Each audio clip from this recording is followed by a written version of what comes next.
Hey guys, ഇതെന്തിനെന്ന് മനസ്സിലായ? ഇത് original ചിത്രശലഭത്തിൻ്റെ ചിറകുകളാണ്. ആ ജീവി മരിച്ചു പോയിട്ട് അതിൻ്റെ ബാക്കി അവശേഷിക്കുന്ന പോലെ ചിറകുകൾ മാത്രം ബാക്കിയായി. ഇത് വെച്ച് നമുക്ക് ജേണൽ ഉണ്ടാക്കി നോക്കാം.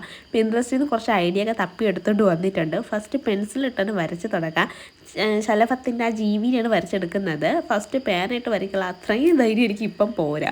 അതിൻ്റെ പെൻസിലിട്ടാണ് ആദ്യം ഒന്ന് വരച്ചു കൊടുക്കുക. അതിനുശേഷം നമുക്ക് ഇതിൻ്റെ മണ്ടേ കൂടെ പേനയിട്ടും കൂടെ വരച്ച് കൊടുക്കുന്നുണ്ട്. പിന്നെ ചിറകുകൾ എങ്ങനെ വെക്കണമെന്നൊക്കെ ജസ്റ്റ് ഒന്ന് പ്ലാൻ ചെയ്തിട്ട് അതേപോലെ ഒട്ടിച്ച് കൊടുക്കുന്നുണ്ട്. പശ തേച്ച് ഒട്ടിച്ചപ്പം തന്നെ ആ ചിറകിൻ്റെ കുറച്ച് ഭാഗം പശയിലൂടെ അങ്ങനെ അങ്ങ് പോയിട്ടുണ്ടായിരുന്നു. ഈ ഒരു സംഭവം നല്ല നൈസായിട്ടുണ്ട്. വേറെ നല്ല ജേണൽ നമ്മൾ ഒരുപാട് ടൈം ഇങ്ങനെ എൻഗേജ് ചെയ്ത് വെക്കുന്ന ഒരു ബോറടിക്കാത്തൊരു പരിപാടിയാണ്. ചുമ്മാ അല്ല എല്ലാവരും ജേണൽ എന്ന് പറഞ്ഞ് ജേണലിൻ്റെ പിറകെ നടക്കുന്നത്. അങ്ങനെ അവസാനം അലങ്കോല പണികളൊക്കെ ചെയ്ത് തീർത്തപ്പോൾ മൊത്തത്തിൽ ആനച്ചന്തൊക്കെ ഉണ്ട്.